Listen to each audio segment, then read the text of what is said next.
I had been excited for months and I get a flare. And if you can relate, this is going to be a really powerful live for you to save if you can't watch it right now and come back to, because I think it's really relatable and it's really just from my heart of how, hi Chef Idan, how like I dealt with it, which I learned from, of course, because we're human. And Kissman, hello, authentic living. Yeah, of how like it's been like 3 or 4 days since I've been back, and how I'm processing and how I'm choosing to move forward from it. And on the other side of, recovery and feeling better, but just how the really profound impact that it had on me. And I know this is something I can see with clients. It's like this expectation, right? And I've heard it being called this like expectation effect. Okay, so if you haven't met me, hi, I'm Jeannie Colwyn. I'm in Los Angeles and a stress and chronic pain coach, specializing, of course, with mind, body, and TMS. And I have dedicated to coming here on Friday and doing my lives on Friday. But since I was gone for a few days and on vacation, my week got a little bit upside down. So here I am. Happy Saturday, doing this today. And most of the time, if I can't go live Friday, will be probably Saturday on the weekend. So if you are watching live, you can say hi and I will be answering questions. And if you're watching the replay, of course, you can ask, questions in the replay and I'll get back to you. So this expectation, can you relate? I hear it a lot of high hopes and wanting things to be a certain way. Let's just talk about with a vacation. And vacation can be kind of loaded for me personally because I had so much fear. I had, if you don't know my story, chronic pain and chronic illness for, nearly 20 years. So that's a lot of travel that I did and didn't do, partly because I was afraid. There was a lot of trips I didn't take, or maybe trips that I shortened, didn't go as long, didn't sign up on because of the chronic pain. So it's like now you're on the other side, but you could still, I feel like there's still that little residual fear for me. And I just want to call it out. I know there's like a ton of people who talk about they go on vacation and they have no symptoms and it's like perfect. Okay, if that's you, God love ya. That's awesome. But that hasn't been my experience, and maybe that is some of the like limiting beliefs, right? Because I have so much evidence of that happening. So we've heard people go on vacation, there's no stress, or they're, out of their environment, and it's great.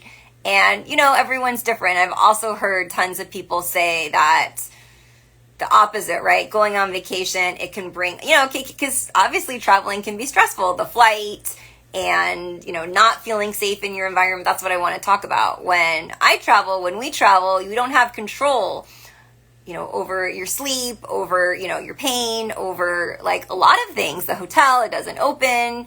You're in a noisy room. There's like so many things on a trip, your partner or your kids, if you're traveling, like there's so many things that we can't control. So what do we do, right?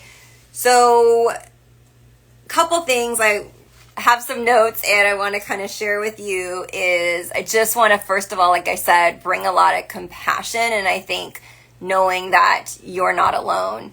I worked with a coach recently and I think it was like eye-opening that, coaches still struggle with this, that there's no cure. Like Nicole Sachs says, there's no cure for the human condition. So yeah, I bounce back. I don't have chronic conditions. And this flare was like 4 days.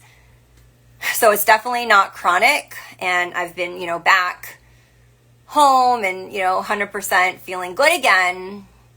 But when it was in it, it was really, really hard. So first, just if you can relate, I just want you to know you're not alone. Okay. We all have setbacks. I just have one, and I'm an expert. I'm a coach. This is what I do, for a living. And maybe again, just that expectation that you're going to be pain free your whole life. I'd love to say that, but it's not like realistic. Okay. And I've had, back stuff for a day or so, and I've had, back pain in the past that did cure. Again, not chronic. So it's very different. I don't have like the same fear.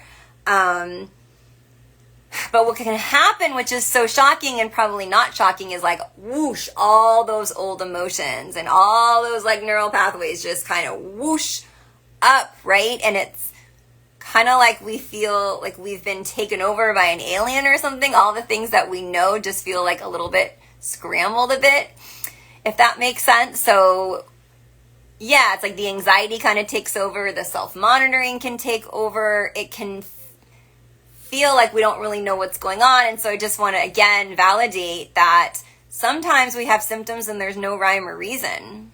Yeah, authentic living, yes. Yeah, there's no rhyme and reason sometimes. Sometimes we're scared, sometimes fear comes, something can trigger us. Leslie, hi love. We're talking about vacation. Yeah, and really to normalize that we are not in control. What we do have, I never say we're in control of like anything. Leslie probably knows that, right? We don't have control. Control's an illusion. I always talk about with my clients when we are in my coaching program is about that you are in charge, right? You are in charge. So I'll be honest, when like this flare and I was shocked because I've been doing so well and I had a good mindset with this trip and, it wasn't even that far. I live in LA. I went to San Diego. Interesting, you might have seen pictures in the first like day or so and then all of a sudden I wasn't posting because I just wasn't in the right like mindset. But how you react, what we always talk about and Alan Gordon talks about, it's how you respond, right? So let yourself off the hook. I was in shock. I couldn't believe it. I was like in disbelief. I'm trying to figure out the meaning. I'm trying to figure it out. And I had some ideas, but I just want to figure it out. Why? Because then I'll feel like I have control, which is an illusion. So again, what I can be in charge of, yes, giving yourself grace, right? And lowering the stakes. What I can be in charge of and not control is like my reaction. Kevin, hi, great to see you. So my reaction, and again, like I keep quoting Nicole Sachs, but she always says like your first reaction, it's okay. And then you can kind of take over. Forget like the exact, you're not responsible for your first response, I think is what she says. So it's like, I was like, oh my God, I can't effing believe this is happening. And I'm in shock and fear and panic. And again, that's what Alan Gordon will say is going to happen. The fear and the panic. So let's just normalize it. This just happened to me. Okay, this happened to me less than a week ago. And already I'm on the other side, so you can kind of quickly get back to, pain-free living. Or if you're on a TMS journey, maybe like you're not like fully healed, but it could come back down again. Yeah, you're not responsible for your first response because a lot of times your first response is just like primal, we call it like primary emotions. That fear, it just like comes, right? So I always tell clients, what can be helpful is the mind-body approach, of course. So feel it. So I was frustrated. I'm not going to like pretend I'm not, right? I don't want to spend the whole day being frustrated, but like I am fucking frustrated. I'm disappointed and I kind of want to blame myself and pick myself apart again. So just know this is normal. And I felt it. Like I can feel it in my tummy. I just felt it, right? I felt anger. And I want to, again, this is healthy to feel it in a healthy way. So you have to have the tools and know kind of how to feel it. And also checking in with like what you need. I think that day I went for a walk in the morning by myself just to kind of clear my head and have some space. And that was really helpful. So first you get to feel. I'm never going to tell you, okay, just go in and control and try to, no, feel it. And then you have, like what I said, you have the agency and you get to be in charge. Ramiro, hi. You get to be in charge of like your next reaction, your next response. And then that's where, again, I'm feeling this in my body, right? Emotions are in the body. They're meant to be felt. Okay, so I'm going in the body. I'm feeling this without judgment. Trust me, I wanted to judge. I'm feeling this without judgment. I'm being aware. I'm allowing. Okay, so it's actually moving through me, right? I'm actually processing it. And then I can go into the mindset. Fuck, I gotta switch this. Jackie, so great to see you. It's like, I gotta switch this. This, like the thoughts that I'm having, this like fear and panic and like, I gotta figure this all out. Those thoughts are gonna create more fear and panic. And that's gonna cause this pain-fear cycle like that we are very familiar with. So after I feel it and kind of accept it and normalize it, I'm human, then the mindset. And I've got like a ton of techniques my clients know in my coaching program where we talk about how to separate from the thoughts, right? I always tell my clients, you are not your thoughts. But how do you separate? It's way easier said than done. Authentic Living says, I also struggle with the feeling of frustration. Some people say you shouldn't feel frustrated. Well, I think Authentic Living, like, it's a valid and normal response, but we would like you not to stay there, right? Know how to feel in your body and move through it and feel it, right? So I do breath work when I'm frustrated. You know, a lot of times frustration is really anger or guilt. It's like I feel, or shame. I know I had guilt and shame come up with this. And guilt is actually anger pointed inside. And like in this case, like I didn't do anything wrong, right? I'm feeling so guilty, but at the end of the day, my clients, you guys, we're good people. You are the best people. This community, you guys, this is like the most loving community. Like in this case of having a flare, you didn't do anything wrong. And so, you know, that guilt, I want to help you, move through it. And anger, there's many different techniques and tools to move through the anger and like feel it, right? So I would say I don't want you to stay in the frustration, but if that's where you're at, like feel it, allow it, and when you feel it, it moves through you much quicker, okay? But we do have to feel our emotions, like that's, you know, what we need. So yeah, when we put high stakes on a situation, like I'm talking about vacation, it's like the high stakes, it's got to be this amazing trip and it has to go perfectly and I have to, no pain or no symptoms or whatever it is, it puts a lot of pressure and that can make the brain feel unsafe. And like I said, I don't know what it is, but I think because I have a long history with travel and not feeling safe, oh gosh, it's like this sad, pathetic story, but I don't want to say it's pathetic, but I've talked to other people too about packing. And when you don't feel safe, and like I'll just talk about myself, I didn't feel safe. And so I would pack like everything. Well, I had a lot of things. This is before I knew about TMS, right? So it's like all the different creams and all the different prescriptions and all the different, you know, like I had ankle pain. So it's like a little brace thing I would put on and, you know, all these different, hi, Monique. Like different topical things and like the tape I would put on my back. I would just like kind of you know, all the things, right? Epsom salts if I don't sleep and like just, so the whole, you know, and so it's just kind of like fear of anything happening and then, you know, having all the things. So I do think, and I still need to work on like travel with, you know, uncertainty and not having control and just, I have a lot of, you know, history in my past where it's been hard. And like when I'm traveling too, I'm not eating the same things and not drinking, you know, probably enough water, but out of my routine. And I think for me, like my body likes kind of that routine. Not to say this could ever change, but I just want to see like maybe you can see something in my story that relates for you. So something that you can remember is that even if you have symptoms, even if you have a flare, you can have a good day, good morning. You know, I did turn it around, but it's like, it's almost like if I, you know, being a coach, I can imagine, and I have a session with my coach this week, I can imagine like what she's going to say, right? And I know what I would say to a client, like, you're human. Oh my gosh, in the morning I had fear and I was in a bad mood and I switched out and I ended up, you know, working out that day. No, I think it was the next day I worked out. And it was hard. But I know we need more compassion. And so it's kind of that compassion of, okay, so you had fear in the morning. You weren't in a good mood. Pretty normal. That's what happens. So you didn't do anything wrong. You didn't fail, right? That's a big one. So again, sometimes on the corner, like, hello, sometimes we can self-monitor more or be a little bit more hyper-vigilant. Like, think about it. You're at the airport. You do need to be a little bit more hyper-vigilant, right? You're checking I know you don't wear a watch. We don't wear watches. You're checking your phone. Where is the gate? You know, my bags. I got to think about all the things I got to bring. We kind of can be more stressed, right?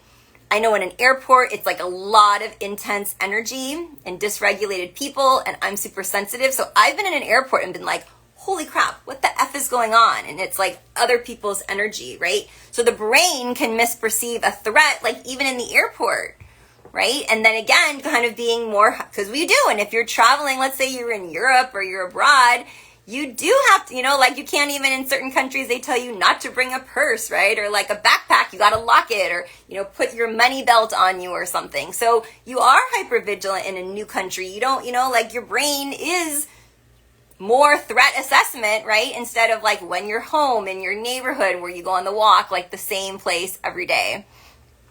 So I'm just reading a comment. I have a huge flare currently, and I've tried to figure out why it happened, and that's when the guilt.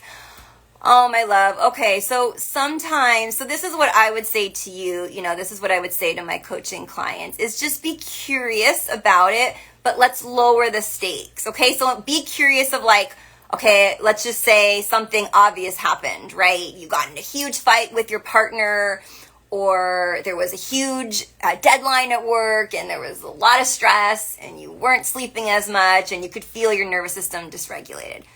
So sometimes it's obvious, okay? And I know for me, like I was traveling, but like things were good. I wasn't dysregulated. I wasn't in high stress. I wasn't like all the things either, right? So I would offer to you that, as Schubiner says, trying to figure it out is one of the 7 F's, and that's what is blocking recovery, is like trying to figure it out. Because then we put pressure. Do you see how that can be like a lot of pressure?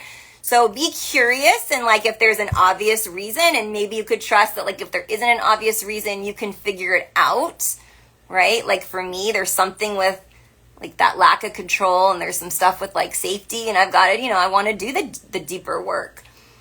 So, with the guilt and the shame too, we can actually start to feel it, like actually sit with it and allow it. It's like the boogeyman. I tell clients, some of these tough emotions are like the boogeyman. Like I'm terrified to feel shame. I'm terrified to feel guilt. Actually be with it and let it be in the body, and sit with it and cry or journal about it and let it come up. So shame, if you haven't heard this before, thrives and grows in secrecy. So if you can work with a therapist or a coach, or share with a close friend, when you can share this, and the person, just like my coach says, it's like, you didn't do anything wrong, right? You're not to blame. There's something powerful. I know people are using ChatGPT as like their therapist or coach. There is something so effing powerful about a human who knows you and just likes you and just gives you their confidence, who's like rock solid in their belief, like I am, with like, you're going to get better. This is temporary. Okay. So the guilt and shame, also, I want you to think about the thoughts that you're having. The thoughts create how we feel. So if we have thoughts like, this is my fault, I'm never going to get better, those thoughts are so shaming and damaging. So we do need to bring some separation, love, with your thoughts, because you are not your thoughts. You are not your ego. And that's what gets really fired up, right? It's like that inner critic, if you've ever heard of that inner critic. Yeah. And so, first of all, let me just check in, because I know I covered a lot. Does anyone else have any questions? Yeah, I just really want you to get that you're not doing anything wrong. And it might not be, like if you're watching this, it might not be that you went on vacation. It could just be a flare for something, no reason. I mean, sometimes there are. I mean, I'd be curious, like I said, if we don't know what the flare is. When I have a flare, I'll always ask myself and be curious, what am I not wanting to feel right now?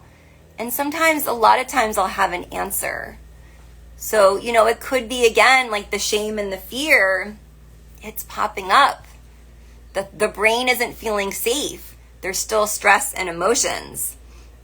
Let's see. Alex from The Wave, thanks. I am just wrapping up. So if you have any questions, but again, the brain can be misperceiving a threat when we go on vacation. We're not in our environment. Maybe you're traveling with a friend that you only see once in a while. You're like, I don't know, if this person's gonna, snore at night, or I don't know if this person, like, oh my gosh, this person gets anxious when she doesn't eat. Like we have like mirror neurons, which is why sometimes when we travel, like I said, you're on an airplane, there's like all these stressed out people, right? And you're like, oh my gosh, or your kiddos have a meltdown and you didn't expect it, and now you're more dysregulated, right? And that affects your mood, and now you don't feel safe. Like you're traveling with your kids and they have a meltdown in the middle of a museum, right? How scary. People are looking at you. People are judging at you.